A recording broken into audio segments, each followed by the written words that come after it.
This is just too funny. I mean, you would actually think it's closing with the amount of people that are park hopping. These are long lines to get into Disneyland. It's 1 o'clock right now.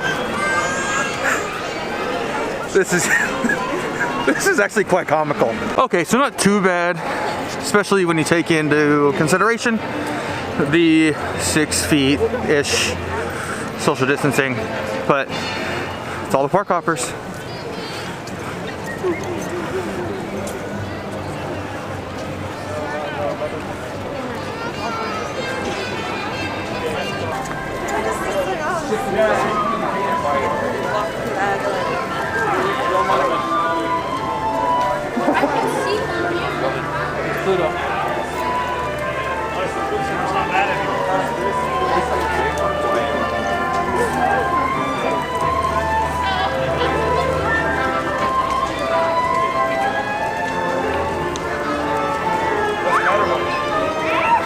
So you know what's really funny about walking in just now? It almost feels like you just walked in first thing in the morning with the amount of people that are entering the park. I mean, I'm gonna flip the camera here so you can see what Main Street looks like. You think it's rope drop. This is funny. Give me 13 minutes. Was I in it? Was I in it?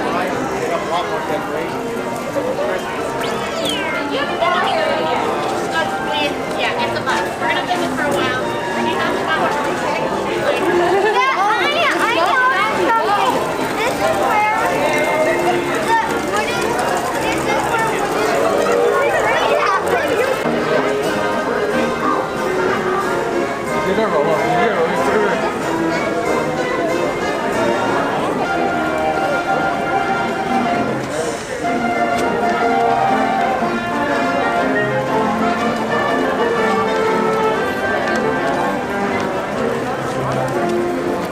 So we're just finishing up here at Jolly Holiday. I didn't want to show the food because you guys all know what a turkey sandwich looks like, grilled cheese and tomato soup looks like.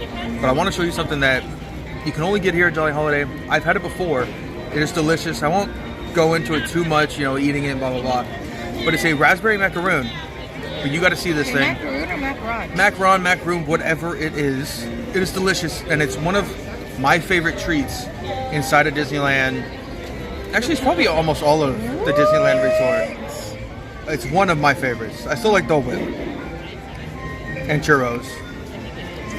But okay, specialty treat, specialty dessert. This is number 1 for me. So here's the top. It's got the little swoosh, but look at this. It's got berries. It's got the cream. It's just awesomeness. Looks fake. Ashley did just make the comment. It looks fake. I mean, it almost looks like plasticky. I don't know.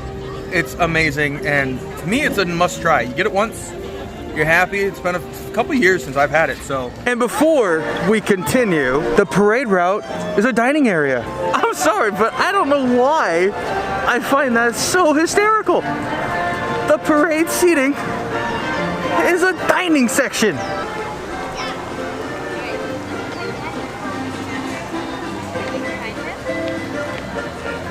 Okay, so we're heading back to Small World. Gonna check out Small World, Toontown, check out some of the construction. But check out this first line. This is for Peter Pan. The cast member said 30 minutes, but it's all the way out here. Now, check out this line. This is for Alice. No idea how long it is, but look at this. It was out in front of the waterfall by the Matterhorn, all the way up, past the Cheshire Cat, all the way.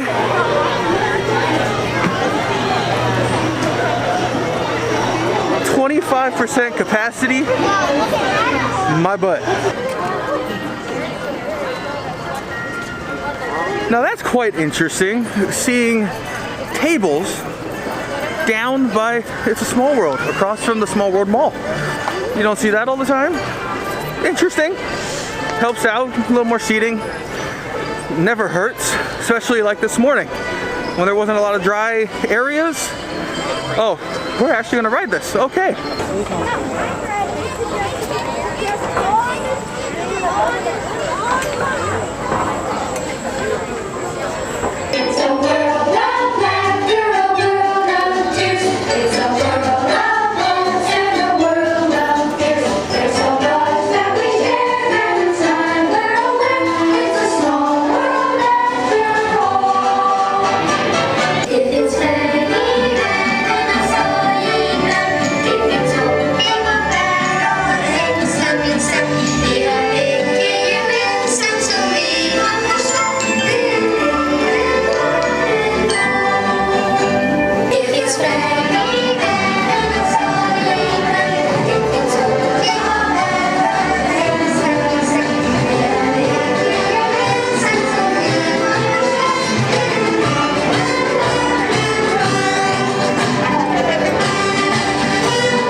Bleiben Sie im Boot sitzen. You don't want me to sing It's a Small World. Halt kommt, You stuck in your head yet?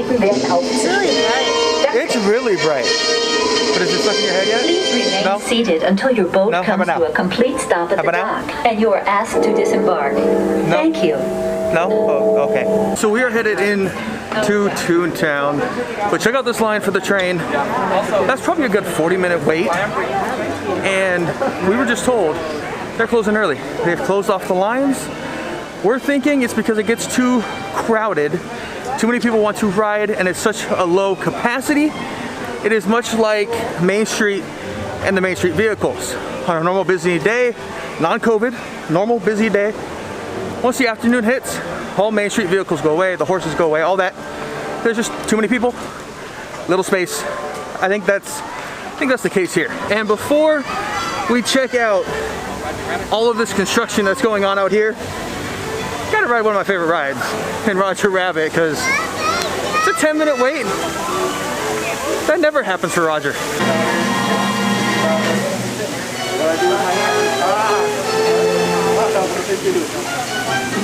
So normally, if you saw the line, I hope you can hear me. Normally, on a normal day, if you saw the line out here for Roger Rabbit, outside here, it's a good 45-minute wait.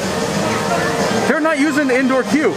This is the queue. You go in, you board, and off you go. It's kind of nice. And actually now the wind's picking up again, it's getting kind of chilly. What? Ooh, you gotta check out this pretty flower. Oh, pretty. We missed it! Just pouring the dip, boys, whilst I...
outside of Roger Rabbit, there's construction walls.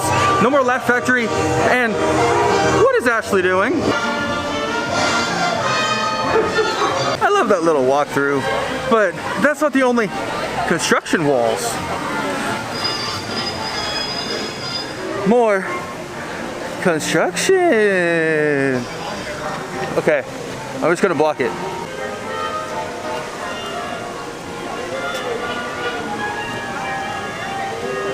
So if you didn't know already, Mickey and Minnie's Runaway Railway, which is open in Walt Disney World at Hollywood Studios, it's going to be opening here inside of Toontown at Disneyland, I believe in 2023 or 2024. It's quite a ways out, but that is what's happening behind these walls.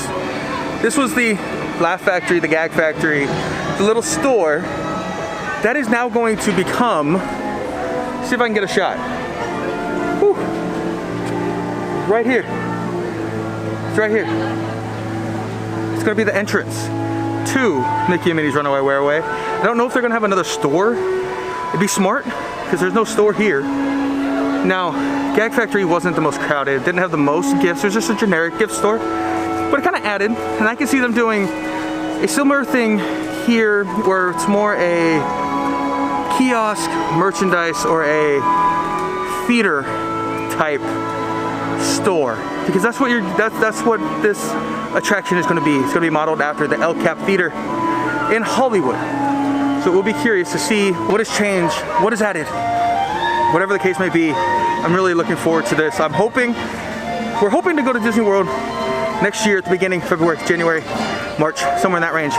Hopefully, we will be able to ride Mickey and Minnie's Runaway Railway then. If not, it's gonna be a long time till we ride this one. I love this little billboard, or big billboard, that is attached to the show building for Mickey and Minnie's Runaway Railway. What big building?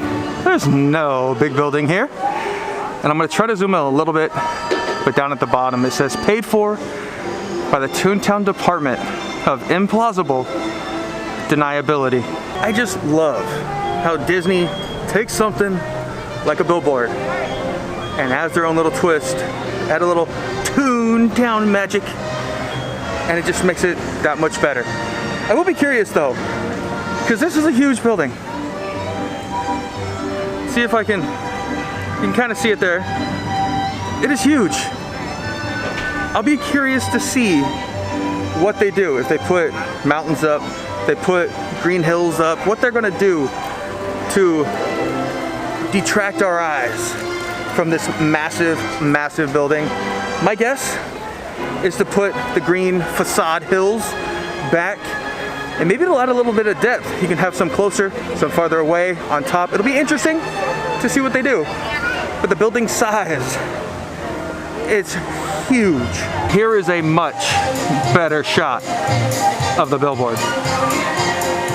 And I had no idea this wishing well was here. It's right next to Minnie Mouse's house. And as you walk up, it'll actually... Wishes make the world go round. It speaks to you. That is awesome. Never knew it was there. A little hidden, but next to Minnie's house. That is really, really awesome. And look who is outside to greet us. The man himself. See, now that is a benefit. You know, at least to me it is. Normally, it's a good half hour or longer line to get to see Mickey. We got to just walk up, turn the camera on. I told Ashley she wanted to get some Instagram pictures. I told her just wait. Once I get the big camera out, Mickey's gonna look, he's gonna wave. And look what happened. You get a little interaction. Yes, it's not up close. You don't get to shake his hand, give him a high five, give him a hug, whatever. But you get to walk up really quick, have a nice little interaction just like that. That is a benefit, at least in my book. We're not big on meeting the characters, but we like to be acknowledged by the characters. Well, it's because we don't know how to act. Well, yeah, we're a little shy. Ariel, I mean, I'm a pro. Yeah, Ariel, she's good. But just go back to watch the very first vlog I ever did on here. Extremely shy, talking to a camera in public. You can imagine trying to do that with a character. Not now, I'm not shy anymore. We're all good. Did you film What? me talking to Ariel? I don't think I did. Oh, you should see if you did. You could put it in there.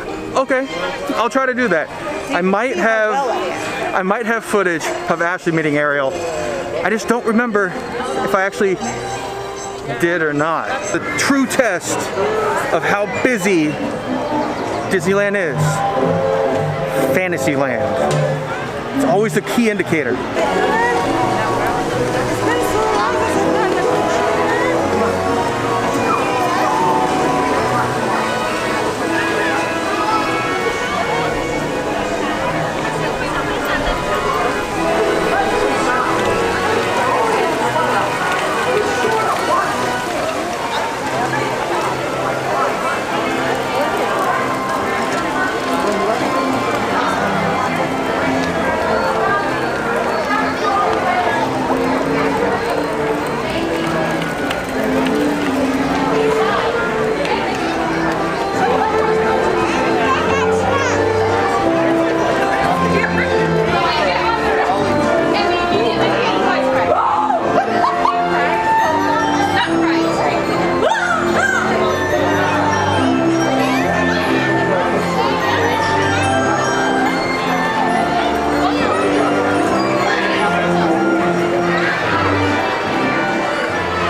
So it's saying about a 30-minute wait for Peter Pan.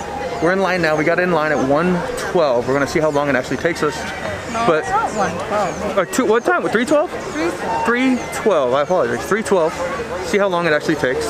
Mr. Toad, did you see that line? It's probably about 10 minutes or so, maybe 15 at the most. Dumbo looks quite long.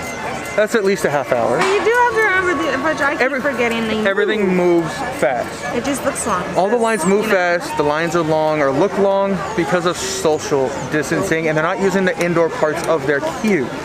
Now, when we just walked by Snow White, that one looked long, but it was also shut down. But they're saying it's about 30 minutes, so you've seen the crowds, now you can kind of judge when you come through. You know, just by the look, understand how long they are. But remember, lines of social distance, they look extremely long.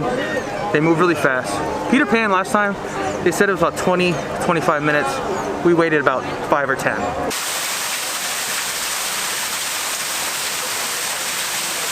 So we're about to get on Peter Pan's flight, and it is roughly close to 30 minutes. So it was a pretty accurate estimation. So if you are standing in the foot of the Matterhorn, where the waterfall is, right down that Fantasyland Tomorrowland corridor, if you're standing there, roughly right about 30 minutes.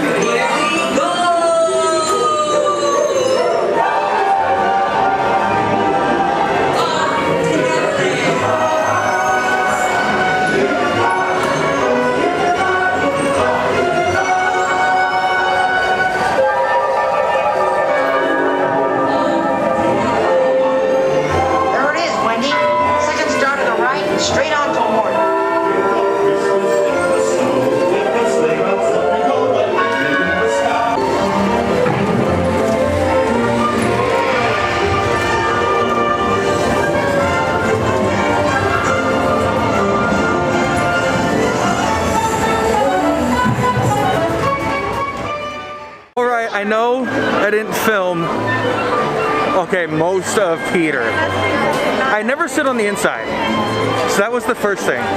But I wanted to try to see the characters land on Big Ben. I have no idea if I caught it or not. I'm gonna have to go back and see if it actually worked. But that's all I was trying to film. I wasn't trying to film the whole attraction.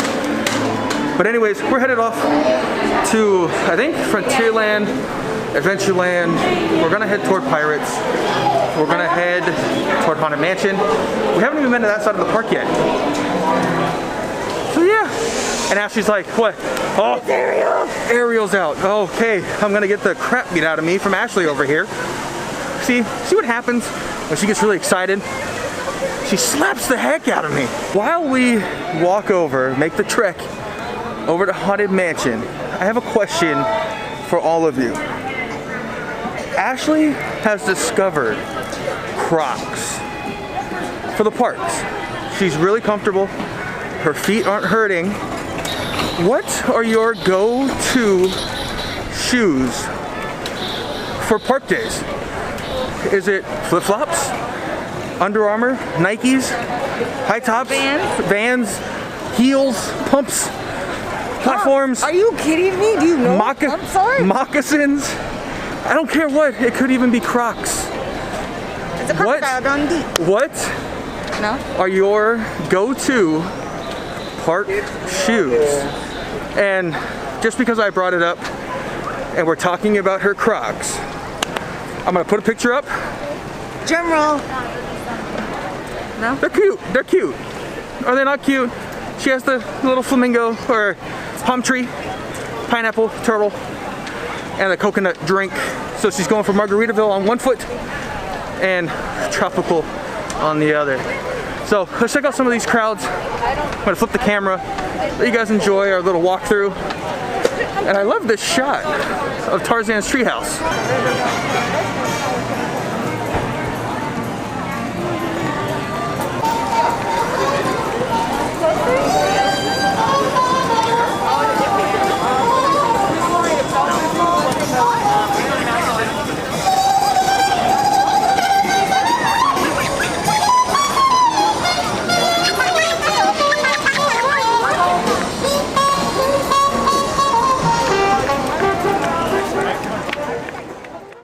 Is this haunted room actually stretching? Or is it your imagination?